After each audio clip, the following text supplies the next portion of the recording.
2020. Moi, c'est Bienvenue Matenda. Je suis ministre de Dieu. Salut toutes celles et tous ceux qui suivent régulièrement notre émission Kuzombe Kabusog. Et vous souhaite très bonnes conditions d'écoute.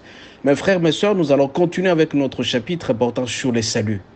Notre chapitre portant sur les saluts. Hier, je vous ai donné la charpente de notre étude sur les saluts. Nous avions dit que nous allons parler de Dieu qui est la source de tout salut.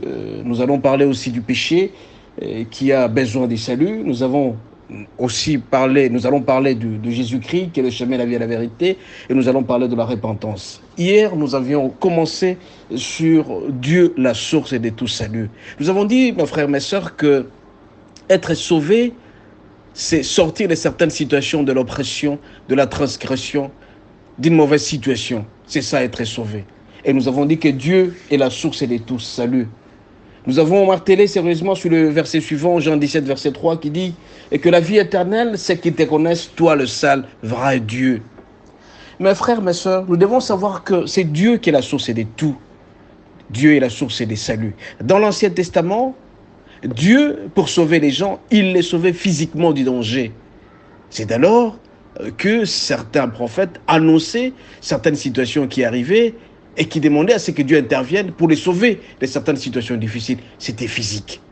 Mais actuellement, mes frères, mes sœurs, avec l'avènement du Nouveau Testament, Dieu sauve l'homme sur le plan corporel, c'est-à-dire sur le plan physique.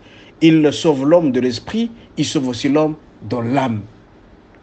Et tout cela à travers la présence de Jésus-Christ qui est le chemin, la vie et la vérité. C'est pourquoi, mes frères, mes sœurs, Dieu étant la source de tout, nous demande de prendre du recul par rapport au péché. Le péché qui est une transgression de la loi de Dieu. Le péché, mes frères, mes sœurs, qui est une rébellion contre Dieu. C'est pourquoi nous sommes appelés à chercher les saluts auprès du Seigneur parce que nous sommes pécheurs. Si vous lisez dans Psaume 51, verset 4, il est écrit « J'ai péché contre toi seul et j'ai fait ce qui est mal à tes yeux, en sorte que tu seras juste dans ta sentence, sans reproche dans ton jugement. » Et il est écrit aussi dans 1 Jean 3, verset 4, « Quiconque pratique le péché transgresse la loi, et le péché est la transgression de la loi. » Mes frères, mes sœurs, je vous ai dit que le péché est une rébellion contre notre Dieu, qui est Dieu, Dieu est saint, et Dieu qui nous donne toujours notre vie. C'est Dieu qui nous donne l'essentiel pour notre vie. Dieu est bon, Dieu est merveilleux, Dieu est miséricordieux. C'est pourquoi nous sommes appelés, mes frères, mes sœurs, à trouver les saluts auprès de Dieu, parce qu'il est la source de tout. L'homme qui pêche va en rébellion contre Dieu. Et toute rébellion est toujours frappée, mes frères, mes sœurs. C'est pourquoi il nous est rappelé ici que nous devons recourir auprès du Seigneur à travers Jésus, qui est le chemin, la vie et la vérité, pour que nous soyons sauvés de notre corps, de notre âme et de notre esprit. Mes frères, mes sœurs, le péché, il y en a plusieurs sortes. Les insultes constituent le péché, le mensonge constitue le péché, l'alcoolisme, l'adultère, la fornication, tout ça constitue le péché.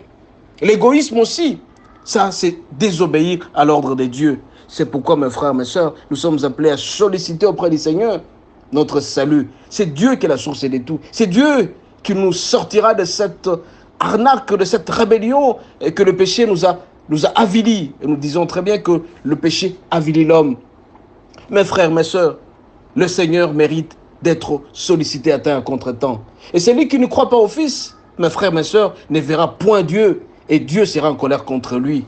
Et il est écrit aussi dans Romains 3, verset 23, que tous ont péché, sont privés de la gloire de Dieu. Donc tous les avantages que Dieu peut accorder à son peuple, mais si vous êtes un pécheur, vous ne serez pas bénéficiaire de ça. D'où vous méritez une sorte de salut. Vous devez être sauvé de cela. Et tout en n'oubliant pas que le salaire du péché, c'est la mort. Tout le monde qui pêche, mes frères, mes soeurs, est appelé à être puni sérieusement et par la sentence. Sollicitons encore une fois auprès de notre Dieu, notre libération, notre sauvetage, notre salut, que nous soyons sauvés de cela. Un cours, si vous regardez dans Ésaïe 59, verset 2, il est écrit « Mais ce sont vos fautes qui mettent une séparation entre vous et Dieu. » Donc, ce sont les péchés qui nous créent une séparation, une espèce de mur entre nous et Dieu.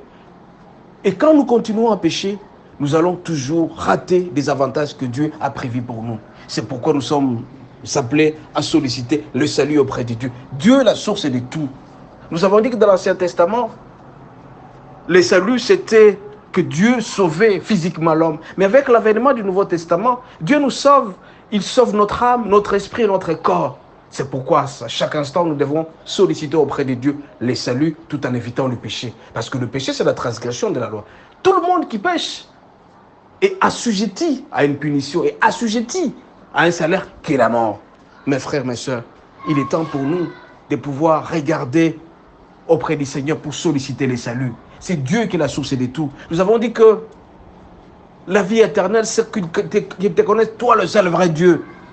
Et le vrai Dieu, c'est celui qui nous écoute. Dieu est miséricordieux.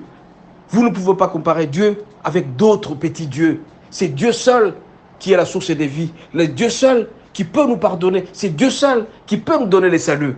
C'est pourquoi, mes frères, mes sœurs, en ce soir où nous sommes en train de développer sérieusement notre thème sur les saluts, sollicitons auprès du Seigneur que nous puissions prendre du recul par rapport au péché pour ne pas créer cette séparation entre nous et Dieu. Quand il y a péché, mes frères, mes sœurs, il y a séparation directe entre Dieu et l'homme. Et c'est Dieu qui a tous les avantages et qu'il donne à l'homme. N'oubliez pas que l'objectif premier de Dieu, c'est d'accorder à l'homme tous les avantages possibles. Il accorde ce qui est grâce, ce qui est agréable. Il donne toujours ce qui est meilleur à l'homme. Mais le péché nous amène à la mort. Le péché nous amène à la disparition de ce qui est avantageux. C'est pourquoi, mes frères, mes sœurs, notre salut se trouve entre les mains de Dieu. Dieu est sauveur. C'est Dieu qui nous sauve. Et pour cela, il a envoyé son Fils unique Jésus-Christ afin que nous puissions suivre ce qui a prévu pour nous. Mes frères, nous sommes appelés à écouter le Seigneur. Nous sommes appelés à prendre du recul par rapport au péché, à aimer davantage notre Dieu.